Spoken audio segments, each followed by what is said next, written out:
చింతలపూడి నియోజకవర్గం చింతలపూడి మండలం రాఘవాపురం శివారు అంకులయ్య కొత్తగూడెంలో గ్రీన్ ఫీల్డ్ హైవే భూ నిర్వాసిత రైతుల సమావేశం నిర్వహించారు.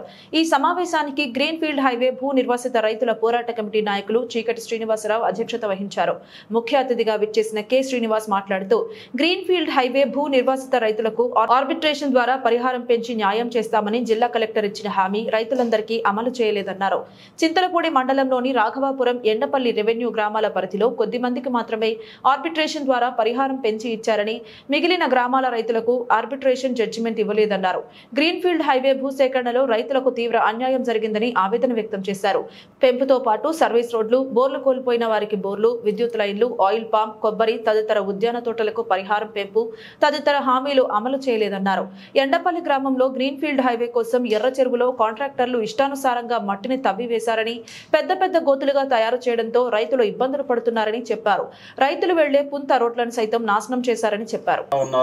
గతంలో కూడా రైతులు మాకు పరిహారం సరిపోదని చెప్పేసి ఆందోళన చేస్తే, మీరు ఇచ్చిన పరిహారం తీసుకోండి, మేము ఆర్బిట్రేషన్ ద్వారా పరిహారం పెంచిస్తాము, అది కలెక్టర్ గారి చేతుల్లో అధికారం ఉన్నదని చెప్పేసి ఆ రోజున మభ్యపెట్టే ప్రయత్నం చేశారు.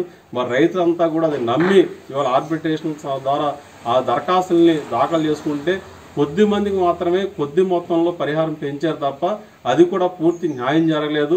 ఎకరానికి 40 నుంచి 60 లక్షల రూపాయలు మార్కెట్ విలువ ఉంటే రైతులకి 20 లక్షల రూపాయల రూపు మాత్రమే పరిహారం ఇచ్చి ఇవాళ సకాలం సగం పరిహారం తగ్గించడం వల్ల రైతులు నష్టపోయారు. కాబట్టి మార్కెట్ విలువ ప్రకారం పరిహారం ఇవ్వాలని చెప్పేసి రైతులు కూడా ఆందోళన చేశారు. 2013 భూసేకరణ చట్టాన్ని అమలు చేయాలని చెప్పేసి కోరారు. మరి ఆ రకంగా కాకుండా తక్కువ పరిహారం ఇచ్చి రైతులకి అన్యాయం చేశారు.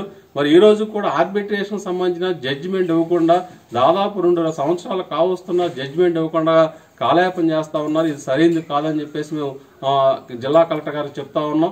కాబట్టి గౌరవ జిల్లా కలెక్టర్ గారు వెంటనే స్పందించి ఆర్బిట్రేషన్ సంబంధించి జడ్జిమెంట్స్ వెంటనే ఇవ్వాలి, పరిహారం పెంచాలి అని చెప్పేసి కూడా ఈ సందర్భంగా ఈ సమావేశం తరఫున మేము కోరుతా ఉన్నాం.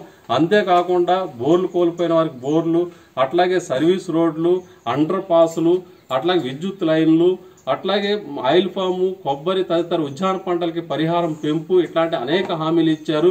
మరి ఏ ఒక్క హామీ కూడా అమలు కాలేదు. మరి ఇక్కడ క్షేత్రస్థాయిలో చూస్తే గ్రామంలో కూడా ప్రతి గ్రామంలో కూడా ఈ గ్రీన్ ఫీల్డ్ హైవే రోడ్డు రావడం ద్వారా ప్రతి చోట కూడా సమస్యలు ఏర్పడతా ఉన్నాయి.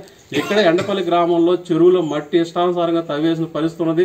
కనీసం చదును కూడా చేయలేదు, రైతులు ఇబ్బంది పడతా ఉన్నారు. రోడ్లు రైతులు వాడుకునే పొంత రోడ్లన్నీ కూడా పాడు చేసిన పరిస్థితి ఉన్నది. అట్లాగే అండర్ పాసులు కూడా ఇస్తామన్న చోట కూడా ఇవ్వకుండా వేరే చోట మార్చే పరిస్థితి కూడా కనపడతా ఉంది.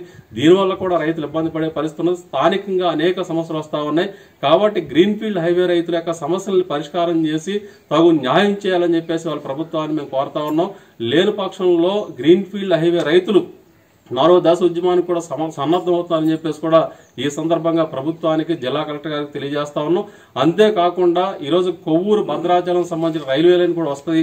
ఈ ప్రాంతం అంటే ఈ గ్రీన్ ఫీల్డ్ హైవే వెంబడే ఆ రైల్వే లైన్ కూడా వస్తుందని చెప్పేసి వాళ్ళ ప్రచారం జరుగుతూ ఉన్నది. వార్తలు రావడంతో కూడా రైతుల గుండెల్లో రైలు పడిగడతా ఉన్నాయి. ఎందుకంటే ఇప్పటికే భూమి కోల్పోయి కనీసం తగిన పరిహారం రాక తీవ్రంగా నష్టపోయిన ఈ భూ నిర్వాసిత రైతులు మరొక రైల్వే లైన్ రావడం పేరుతో కూడా భూసేకరణ చేస్తారని చెప్పేసి వార్తలు రావడంతో కూడా ఇబ్బంది పడతా ఉన్నారు. కాబట్టి ఆ రకంగా కూడా రైతులకు అన్యాయం చేస్తే గనక ఉద్యమాన్ని కొనసాగిస్తామని చెప్పేసి కూడా తెలియజేస్తా ఉన్నాం. కాబట్టి వాస్తవ విషయాల్ని రైతులకు చెప్పి ఆ రకంగా చట్ట ప్రకారం భూసేకరణ చేయాలి తప్ప చట్ట వ్యతిరేకంగా చట్ట విరుద్ధంగా భూసేకరణ చేసి రైతుల నోట్లో మట్టి కొట్టి విధానాలని ప్రభుత్వాలు కానీ అధికారులు కానీ అట్లా చేయడం సరైన పద్ధతి కాదు. లేని పక్షంలో భవిష్యత్తులో కూడా ఈ రైతుల ఐక్యతను మరింత పెంచి ఇవాళ భూసేకరణకు వ్యతిరేకంగా పెద్ద ఎత్తున ఉద్యమం చేపడతామని చెప్పేసి సందర్భంగా మేము రైతు సంఘంగా తెలియజేస్తా ఉన్నాం. లేదు మన ఈ వరికోత మిషన్లు ఉన్నాయి. ఈ వరికోత మిషన్లు కూడా పెద్ద పెద్ద యంత్రాలు వస్తున్నాయి. మీరు చిన్న అండర్ పాస్ ఇస్తే దాంతో ఎలా వెళ్తాయి? కాబట్టి మీరు ఏదో ఎలుకలు లేకపోతే ఇతర చిన్న చిన్న పక్షులు దూరే అండర్ పాస్ ఇస్తున్న కుదరదు, పెద్ద పెట్టాలని అడిగారు. ఆ రోజు ఏం చెప్పారంటే కిలోమీటర్ ఒక అండర్ పాస్ వస్తుంది, మీకు ఎక్కడైనా అండర్ పాస్ అవైలబిలిటీ కావాల్సి వస్తే దాన్ని మేము ఇస్తామని చెప్పాం. తర్వాత కరెంటు లైన్లు ఇటు నుంచి అటు మార్చాల్సి అని ఉంటే అది డిపార్ట్మెంట్ బాధ్యత తీసుకుంటుందని చెప్పారు. అట్లా బోర్లకు సంబంధించి అంటే దీంట్లో బోర్ ఎవరైతే పోయిందో ఈ బోర్ పోయిన వాళ్ళకి జలకళ పథకంలో పెట్టి ఉచితంగా బోర్ వేయిస్తాం అని చెప్పారు. అంటే అప్పుడు మనం ఎంత భూమి ఉంటే ఇస్తాము, అంత భూమి ఉంటే ఇస్తామని ఏం చెప్పాల. ఈ వీళ్ళు ప్రత్యేక కేసులుగా పరిగణలోకి తీసుకుని ఇప్పుడు 5 ఎకరాల లోపే ఉన్న వాళ్ళకి మేము జలకలు బోరేస్తామన్నది నిబంధన ఉందనుకోండి. కానీ ఇందులో ప్రత్యేక కేసుగా తీసుకుని దాన్ని సడలింపు చేసి ఆ రైతు పెద్ద రైతు అయినా బోరు వేస్తామని చెప్పారు, జలకర్లు బోరు ఇస్తామని చెప్పారు. అట్లాగే మన వాళ్ళు అప్పుడు నిర్దేశం అడిగేది చెరువు సమస్య అడిగారు. చెరువు మీద వస్తుంది నిర్మాణాలు కూడా రాకపోతే ఇబ్బంది పడతాం కదా, అవి కూడా మనం చేయాలన్నారు. ఇంకోటి ప్రధాన సమస్య ఆ రోజు కొన్ని నిర్దిష్టమైన హామీలు ఇచ్చాడు ఆయన. ఇప్పుడు ఒక కలెక్టర్ దాదాపు 3 గంటలు 4 గంటలు జరిగింది. ఎన్ని గంటలు జరిగిందండి? 3 గంటలు 3.5 గంటలు జరిగింది. కలెక్టర్ 3.5 గంటలు మనం మీటింగ్లో కూర్చొని చర్చించడం అనేది మనం చూసి ఉన్నాం. వాస్తవం చెప్పాలంటే మనం అన్ని గ్రామాల రైతులు వెళ్ళాం. అయితే ఆ రోజు కూడా చాలా దుర్మార్గంగా వ్యవహరించారు.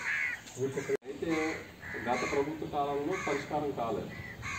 సరే మనం ఏంటంటే మనకి గ్రీన్ఫీల్డ్ హైవే పనులు ప్రారంభం అవడం, మనకి పర్యావరణ అనుమతుల కోసం చెప్పేసి 2 జర్ల మధ్యలో రెస్ట్ పాయింట్ వచ్చింది.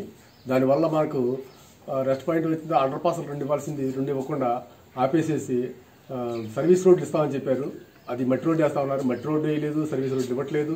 ఆ పనులు చూస్తే పనులు చేస్తున్నారు. మాకు అటే పక్క పైపులు వేసుకోవడానికి అనుకూలంగా చేస్తా ఉన్నారు, అది చేయలేదు. అసలు కలెక్టర్ గారు ఇచ్చిన హామీలు ఏది నెరవేర్చలేదు. ఆర్పిటేషన్ వేసిన కొంత గండిజర్లలో చాలామంది రైతులకి ₹1 కూడా ఇవ్వలేదు. ఆర్పిటేషన్ అసలు జడ్జిమెంట్ ఇవ్వలేదు. దానికి రేచర్ల, వెంకటాద్రిగూడెం, వెంకటాపురం, ఎండపల్లి ఈ రైతులకి అసలు అమౌంట్ ఇవ్వలేదు. ఆర్పిటేషన్ డబ్బులు అవి తొందరగా ఇప్పించవలసిందిగా కలెక్టర్ గారిని కోరుతున్నాం. అదేవిధంగా రైల్వే ట్రాక్ వేస్తామని వార్తలు వస్తున్నాయి. అది తీసుకుంటే రైతులు తీవ్ర నష్టపోతాం. తీసుకున్న దానికి సరైన నష్టపరిహారం ఇవ్వకపోతే మాత్రం ఈ ఉద్యమాన్ని కొనసాగిస్తాము, ఇంకా ఉధృతంగా చేద్దామని అనుకుంటున్నాం.